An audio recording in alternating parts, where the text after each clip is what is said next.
Hariom girls. So in the Python programming, these are the topics we had already covered. Okay, so now we are going to enter into data visualization, which is one of the very interesting topic. Okay, because it is going to give you all sort of colorful charts, graphs, like scatters, then different plots, all those things you can create using the data visualization. Okay, so let us see what is data visualization. So data visualization is the one that presents the numerical data in a visual form using graphs and charts. Okay, that is what you call as data visualization. Whatever information you have, if that information is presented in a visual form using any graphs or any charts you call, then you call it as data visualization, right? And this is one of the easiest ways to present statistical values and numbers, right? So always if you want to present some statistical values, like you want to compare the height and weight of different persons, right? Or that is a statistical value you might have collected. And if you want to present the statistical value, we go for the data visualization. And not only that, most of the mathematical computation results will also be presented in the graphical format, right? So instead of giving the data in numbers, right, most of the time we give the data in numbers in a Excel sheet or in a tabular form. Instead of presenting the data in a tabular form, if you give it in a graph, then it will be more understandable and it will be more clear for the person who visualize that particular data. So that is the main purpose of having the data visualization. So let us see what for we are using the data visualization, right? You want to present the result or data in a graphical representation. If so, it helps you to compare the data or results. Suppose, say for example, I want to do the comparison of pass percentage of the BSc Biotechnology students as well as BCA students. Then you will go for a graphical representation, right? So if you want to compare the data, if you want to compare the information kind of values, then you will go for data visualization.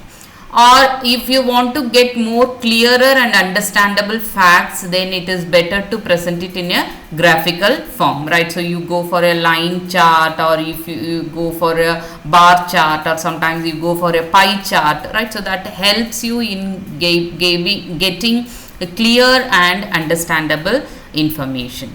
And not only that, if you want to get clear idea of what the information means, then it is better to give it in the graphical representation.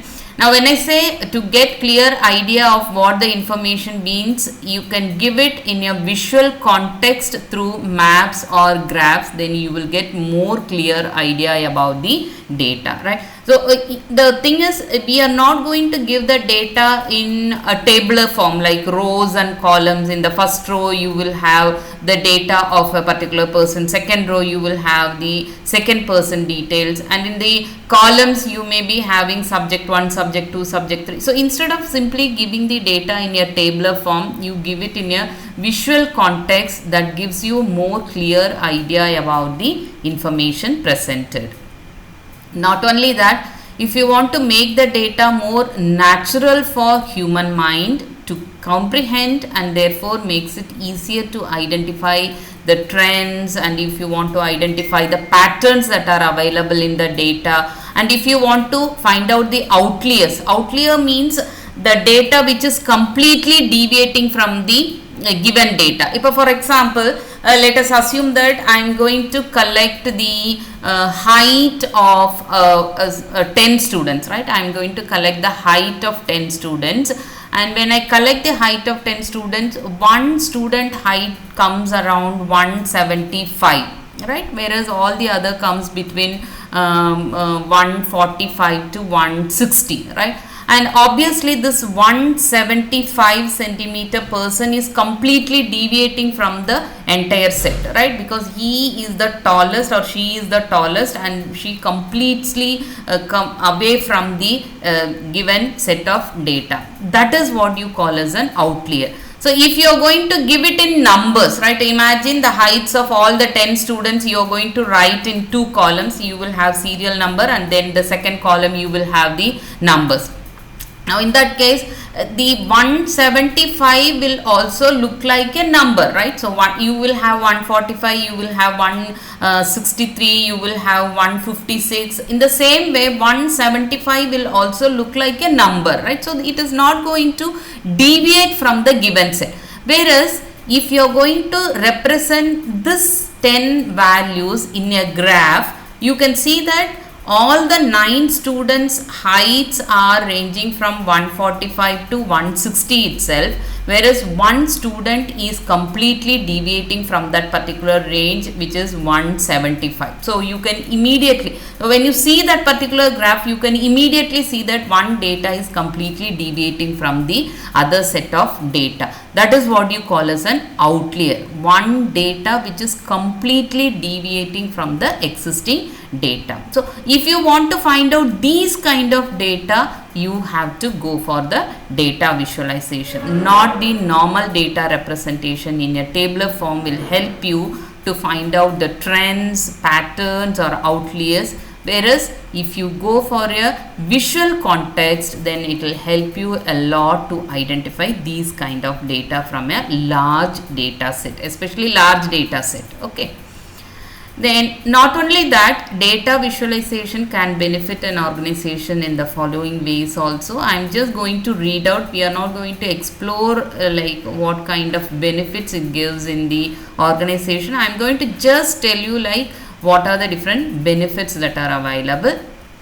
So one is correlations in the relationships. If you want to identify the correlations between the relationships of independent variables for better business decision making, we can go for data visualization.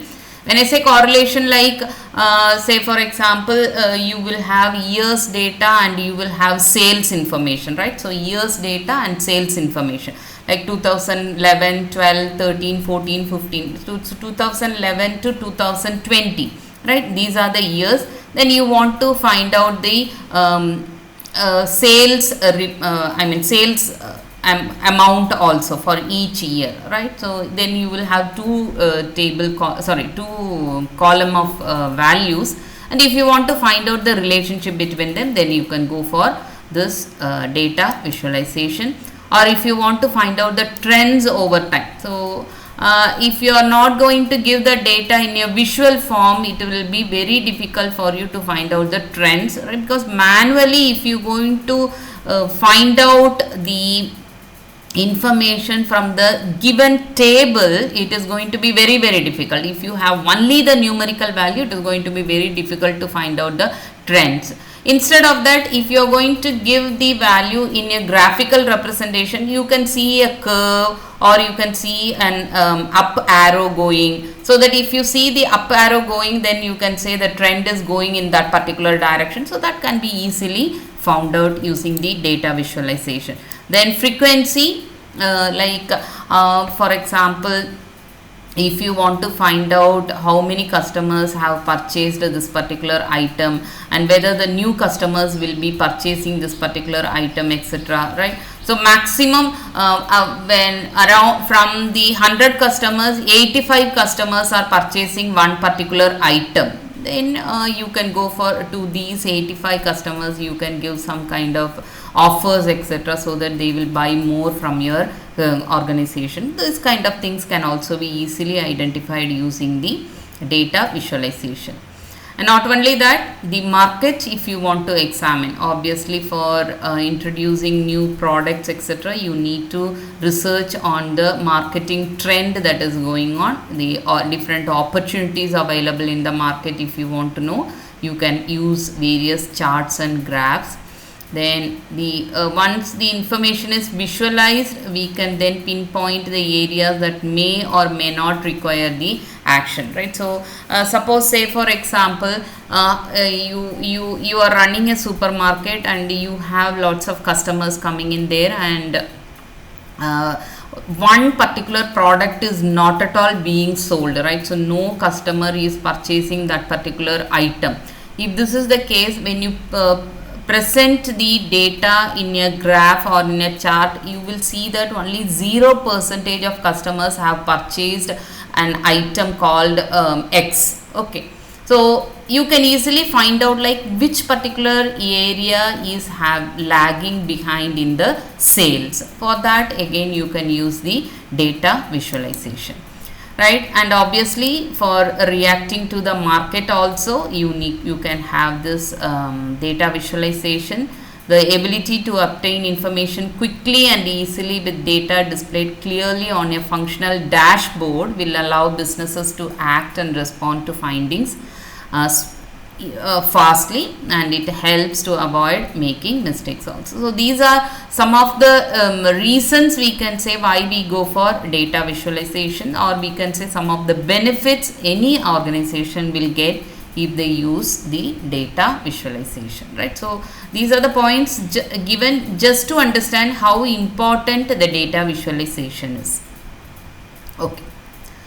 Now, how do we get the data visualization in Python programming? That is the next question, right? So for which we use a module called matplotlib. Matplotlib is a module which is used for having the data visualization in your Python program. So it helps you in plotting different charts, in plotting different graphs, and in saving all these graphs as figures. For all these things you can make use of the matplotlib module. Okay, so these kind of charts if you want, right? So imagine if you want to have these kind of 3-dimensional as well as 2-dimensional plots or graphs, then we can use the matplotlib module, right? So one of the very popular module.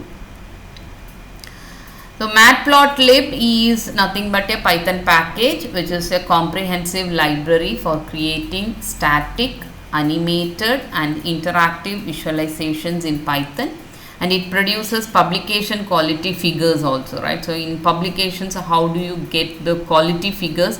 The same kind of quality figures can be created using the matplotlib Python package. And not only that, you can also have animations also, right? So you can animate the particular in the previous slide I showed you a 3-dimensional graph, right? A 3-dimensional plot, or I can say a chart, and this 3-dimension can also be animated if you want using the matplotlib, right? And you can also have interactive visualization also. So you have a graph, and in the graph if you click and if you want to get further information, 3-dimensional information, then that is also possible in Python. And the matplotlib library provides many functions for matrix manipulations also, because most of the data when you are going to collect, it will be in the 2-dimensional format. So whenever it is 2-dimensional format data, we call it as a matrix, right? So any 2-dimensional data can be represented as matrix. If so, matrix manipulation becomes very important for data visualization. And not only that, using the matplotlib we can generate plots, we can generate histograms, power spectra, bar charts, or if you want to have error charts, or if you want to have scatter plots, all these things can be generated using matplotlib. So these are some of the kinds of graphs that we can create using matplotlib.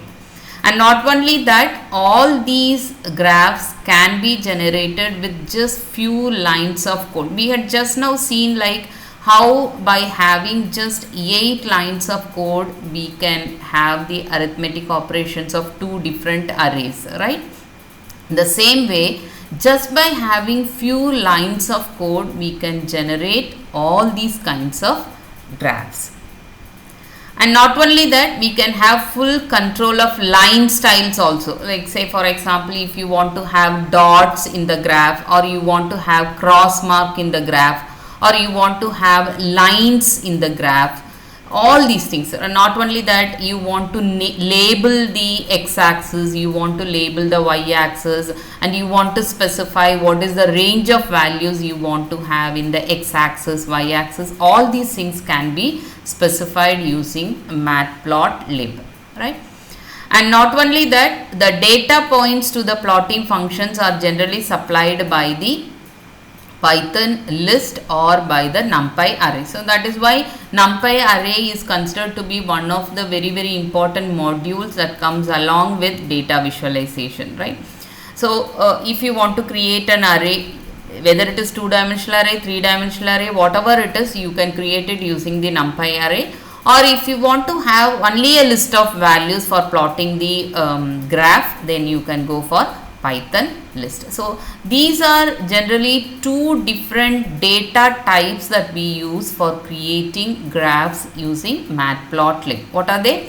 One is Python list you can have, or you can have NumPy arrays for storing all the data, right? So all the data points for plotting the graph or plotting the charts will be used from a Python list or from the NumPy array.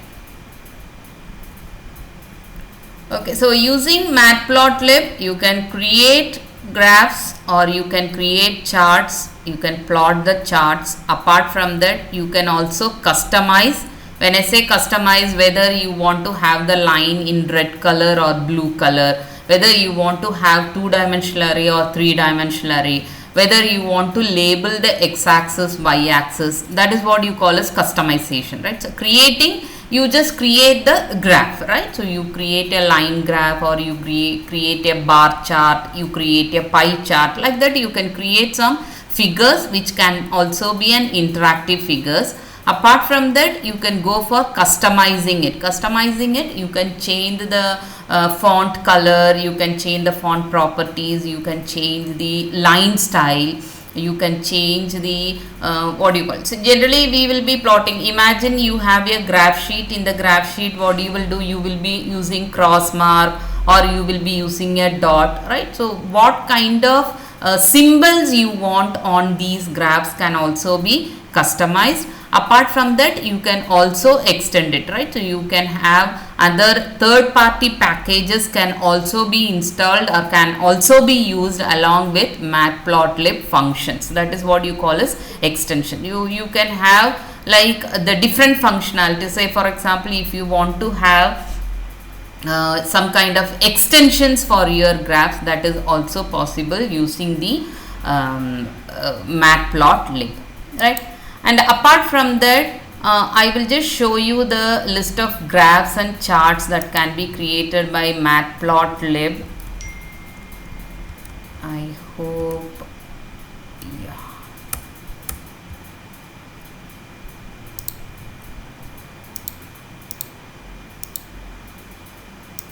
I will share my entire screen.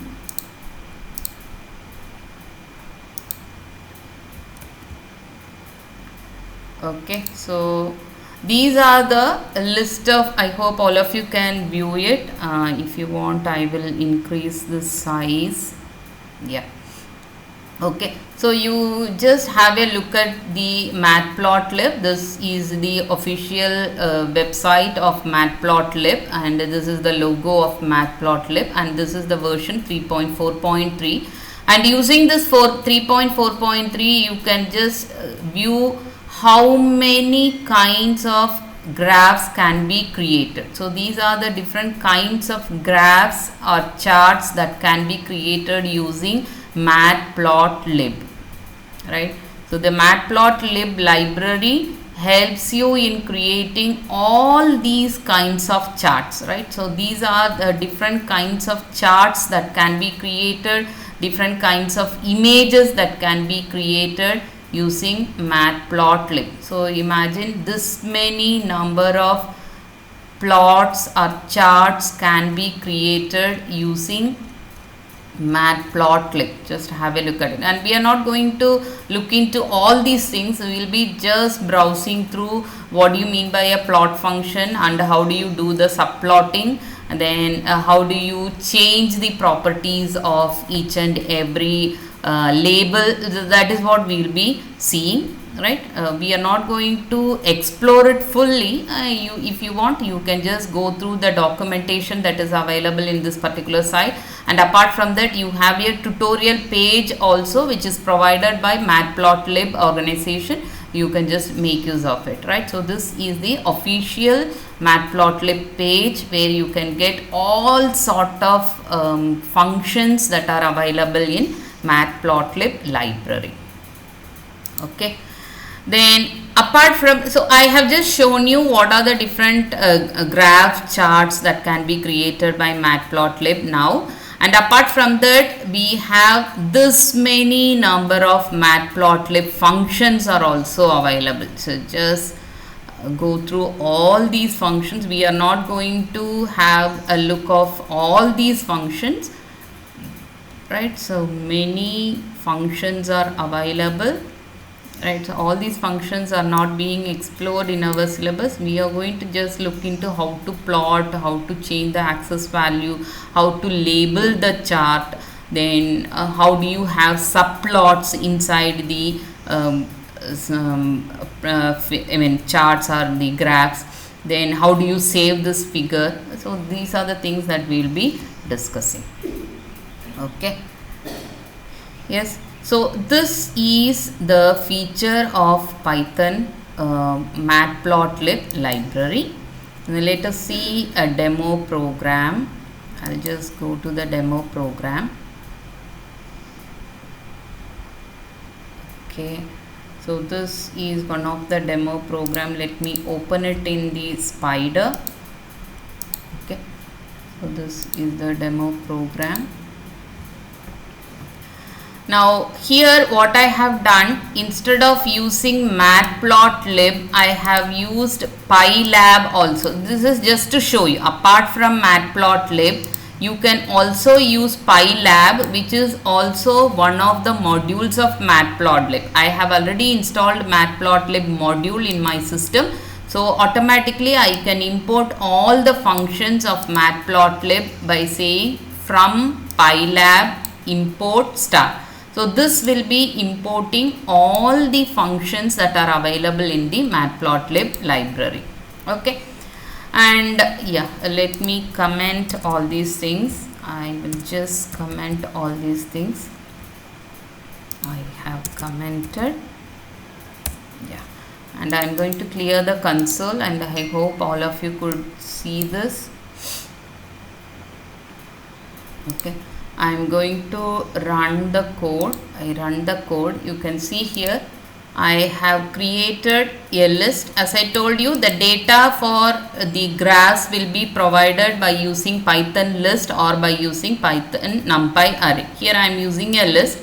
I have given 3 values 1, 2, 5 and I store it in data, and I just invoke the function called plot and I pass this value and I ask the system to show that particular graph. And if you observe here, all these values, x-axis values, y-axis values, everything is automatically given by the system. I did not say what should be the minimum range in the x-axis, what should be the maximum range in the x-axis. Everything has been decided by the Python itself, and it has just taken, according to the given data, it has taken the values from 0 to 2 in the case of x-axis and 1 to 5 in the case of y-axis, and it has plotted these 3 values. So value 1 is plotted, value 2 is plotted here, and value 5 is plotted here.